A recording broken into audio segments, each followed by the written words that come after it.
When my father called and asked if he could stop by, I expected a normal Sunday visit. Instead, he walked through the front door of my 3-bedroom house, looked around proudly and said, "This place is perfect."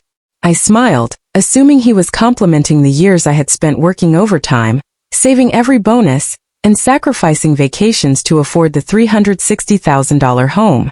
Then he dropped the bombshell.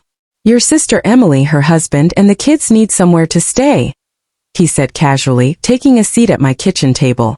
"I've been thinking they should move in here." I blinked. "Move in here?"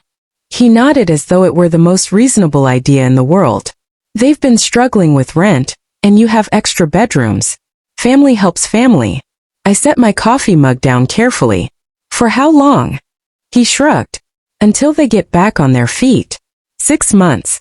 Maybe a year." Before I could respond, he continued. "They won't pay rent, of course. They need to save money." The room suddenly felt much smaller. I stared at him, trying to process what I had just heard. "Dad," I said slowly, "this is my house. I know. I bought it. I know. I pay the mortgage every month. I know," he repeated impatiently. "So why are you deciding who gets to live here?"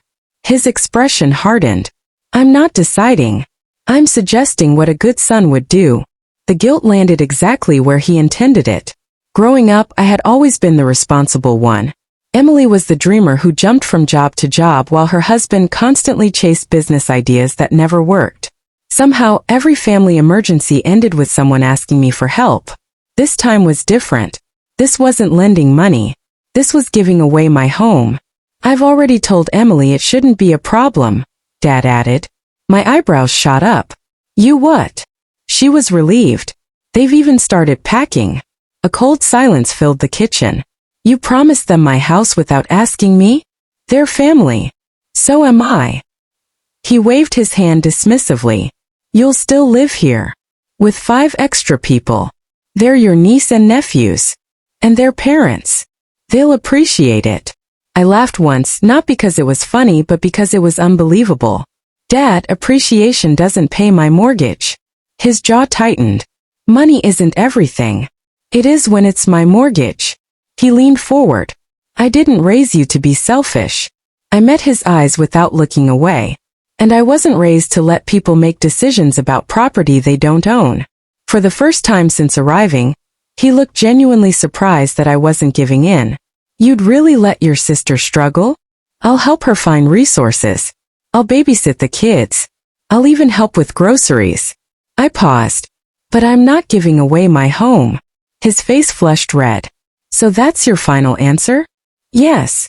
He stood abruptly, grabbing his jacket. "I never thought you'd become this cold." I remained seated. "And I never thought you'd volunteer something that belongs to me." Without another word, he walked out, closing the door harder than necessary.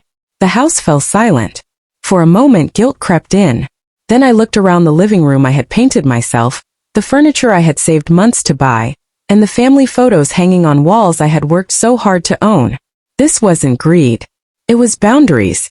Helping family should always be a choice, never an obligation forced through guilt or promises made without permission. As I locked the front door, I realized something important. Owning a home didn't just mean paying the mortgage.